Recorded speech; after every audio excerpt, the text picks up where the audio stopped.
Now let's pause the treasure hunting, artifact hunting for a little bit and go on a little adventure.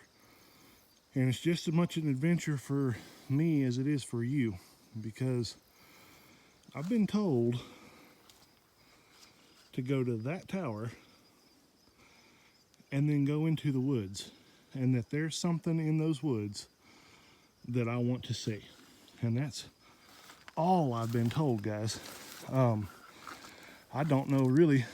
Ooh, looks like a good yellow jacket nest right there. Better watch out. I've been told, there's something up there, but I don't know what that is. But the person that told me this, I trust. So it will be worth the hike, I'm sure.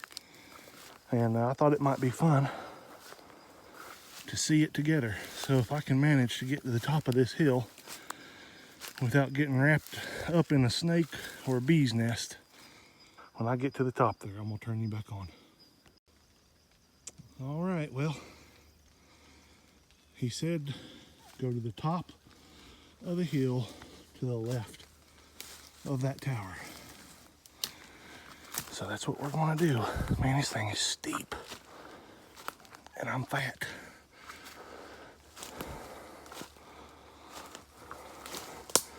Looks like it's cleared a little bit. Ouch! Cleared a little bit up here. Oh, I see. Oh, I see what he's saying. Look. Look.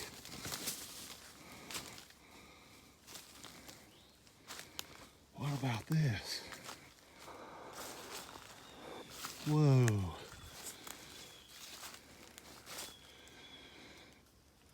Huh.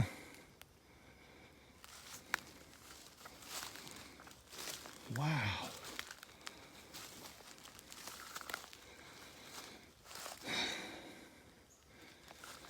Now, why would this thing be all the way up here?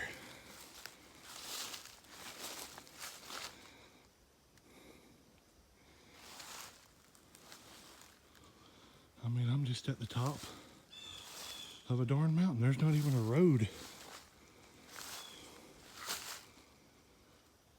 Huh. I don't see any writing on any of these, but I'm gonna take a little bit closer look here. Wait a minute. I think I do see some writing here.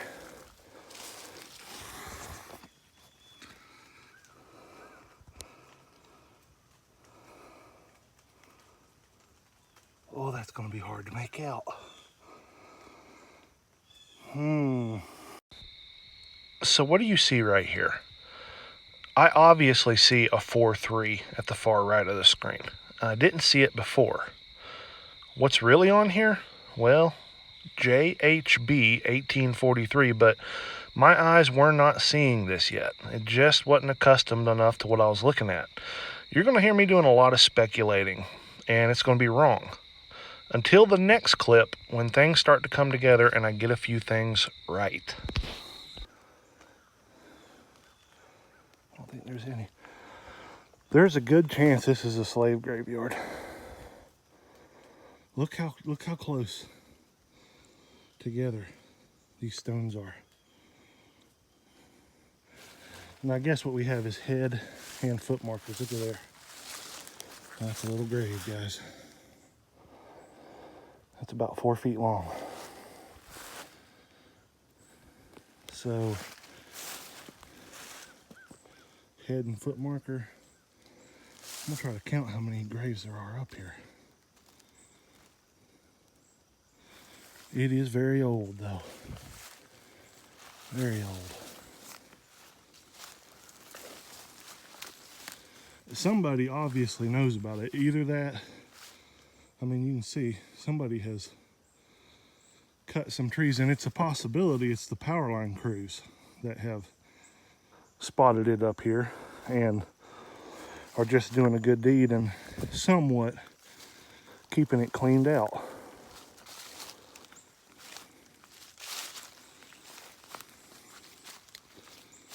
That one don't even have a marker that I can see.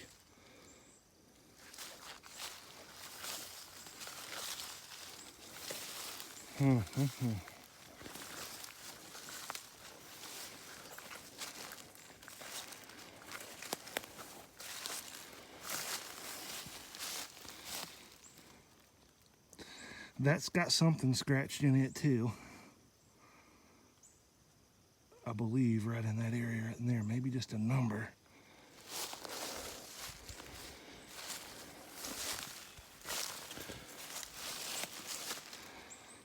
That don't have anything that I can tell.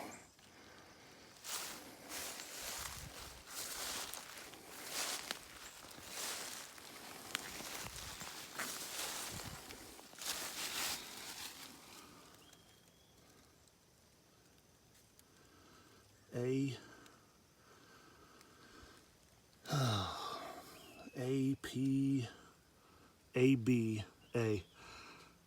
Oh, you know what? I bet you a buck that says Abraham. Or maybe Abrams.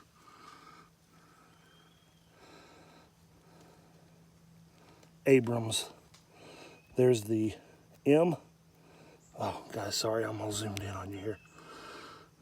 Okay. A, B. Maybe that's...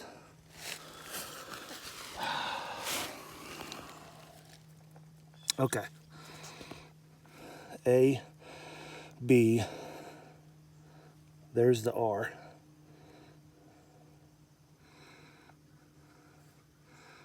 I don't know what's going on in there. That looks like an 8 more than anything, to be honest with you. But there's a M.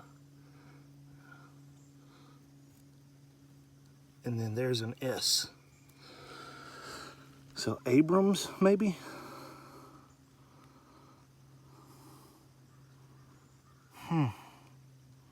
Abrams. Let's see if there's...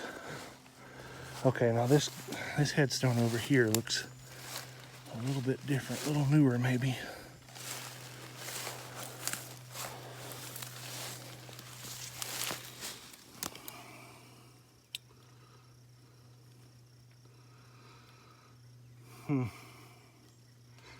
Those scratches look new too, though.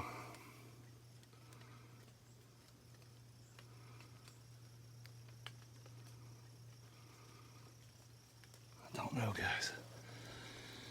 All right, tell you what I'm gonna do. I'm gonna shut it off and really try to take a closer look, and maybe we can come up with a date or a clear name in here. I'd love to find out what the story is behind this. Well, maybe you guys already figured this out, but I couldn't find any other discernible writing. So I came back to the one that we were just looking at. Some of you may have already pieced it together. Do you remember when I said that right there, let's see if I can trace it, looked like an 8? Well, that is an 8. So what we have is not Abrams, it's just 2 initials. Now it's either A, B, I'm pretty sure that's a B. It's rounded off at the top up there. A, B. There's a 1, there's an 8, there's a 4, there's a 5. 1845. That is an old grave for this area. So keep in mind, I'm in western North Carolina. The Native Americans were removed from this area in 1838. There weren't a whole lot of settlers in this area before that at all. Definitely not enough to have an established cemetery, I wouldn't think. Could be wrong. So this is probably one of the earliest cemeteries in the area by far. AB 1845. Wow. So it still could be a slave graveyard, but you know, I don't think so. I think with it being that old and that early,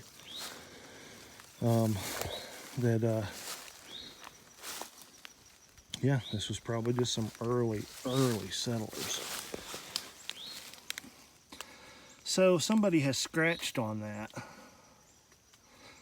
but I do see an 8 and a 0 at the end, so that could be a, you know, somebody scratching out another date, 80, 1880, something maybe.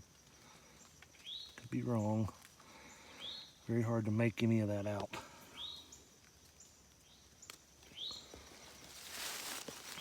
That was about it. That was as much as I could discern. This one is in good shape, but there's just nothing on it.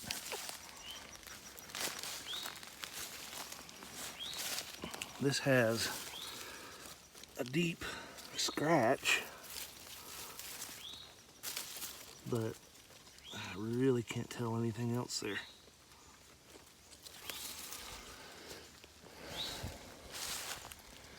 It's hard to tell how many graves. I mean, there's one. It's amazing that the dirt is still mounded on these graves. I would have thought that would have all settled out kind of flat. But 1, 2, 3, 4, 5, 6, 7, 8.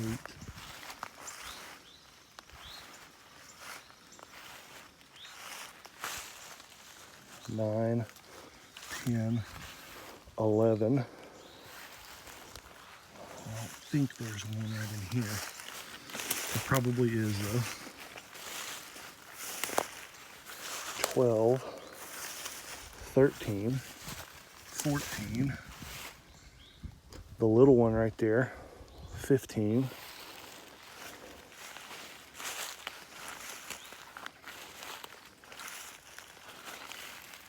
16.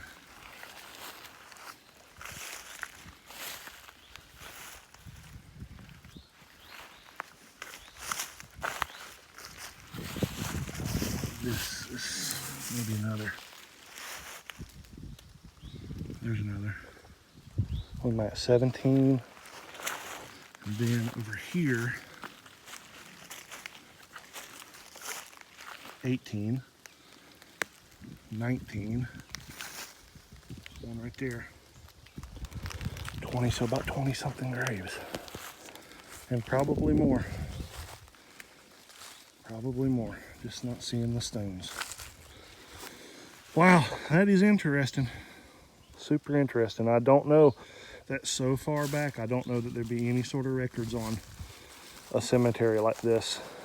We had so many courthouse fires. I'm sure I counted that. I don't know if I counted that right there, but that looks like another grave to me. This is probably lost to history, but I'll look anyway. Not very hopeful I'm gonna turn anything up. Definitely cool to find. And you know what? I think this winter, I'm gonna come back up here and clean it out. You may not know who they are, but they existed and they mattered. They played their part in history, so I can do that much for them.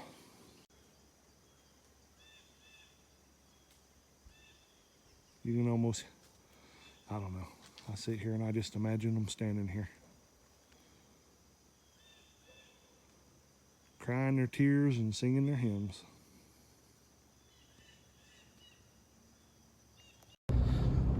Guys, I gotta tell you, one of the things that will keep me awake at night is trying to find answers to history that feels like it's been lost.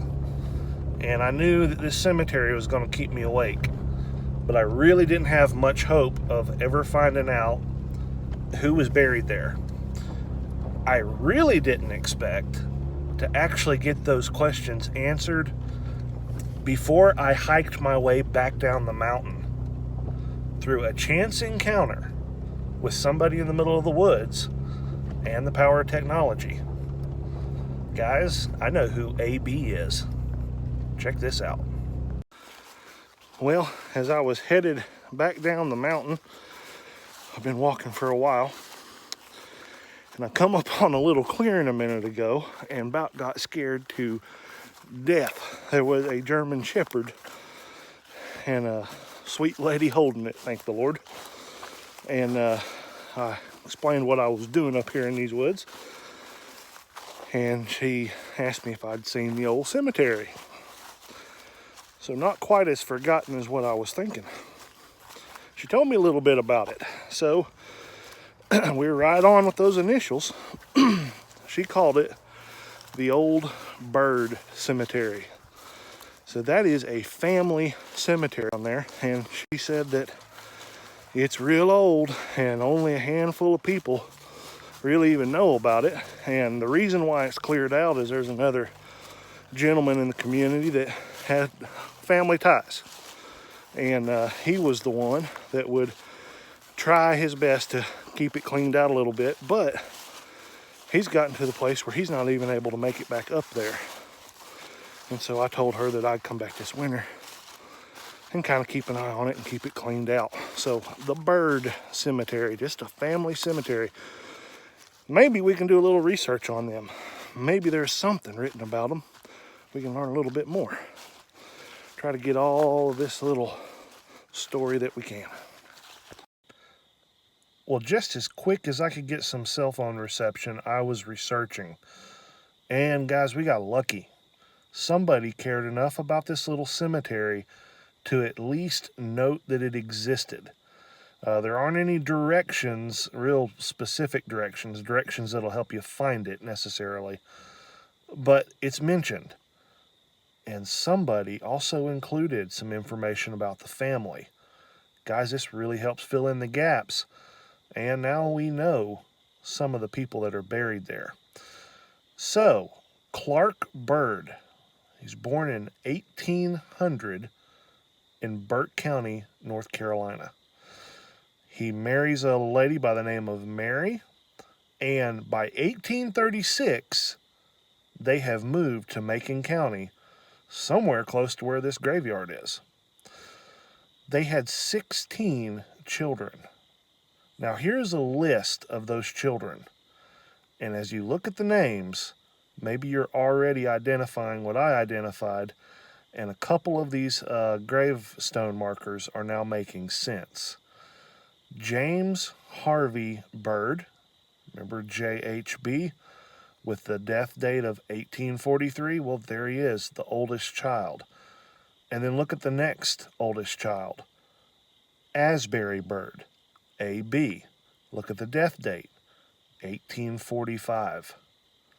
And if you look really closely at these dates, you're going to notice something pretty interesting and sad.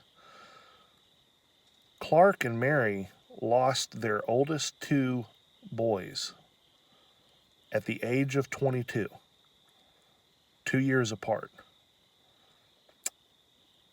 I don't know why they died or how they lost their lives, but guarantee you life was not an easy thing living up in these mountains, so isolated from so many other people.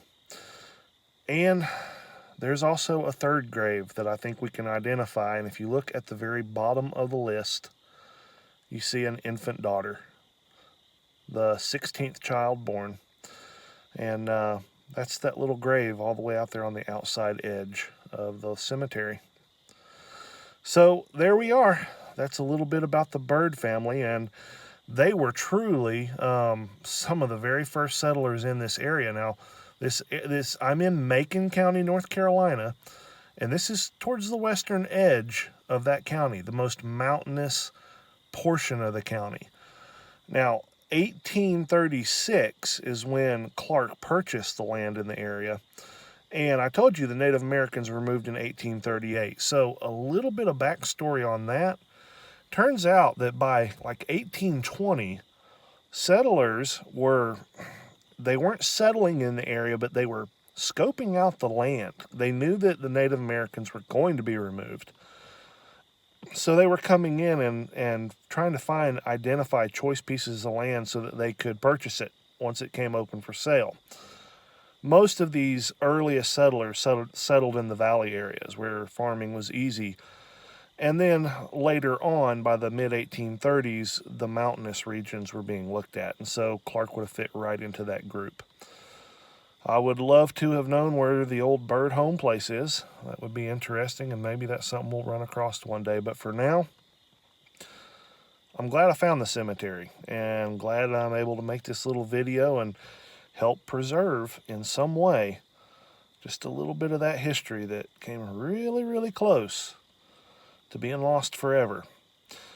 And it's something you need to think about if you're a YouTuber or metal detectorist, or if you even have a Facebook account. You run across some things like this. Ask questions. Do your best to try to find answers, because you may be the only person that really cares about that history right now.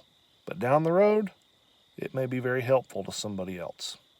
All right, guys, I hope you enjoyed this adventure. Hope you enjoyed learning a little bit about Western North Carolina history and the bird family. We'll see you real soon.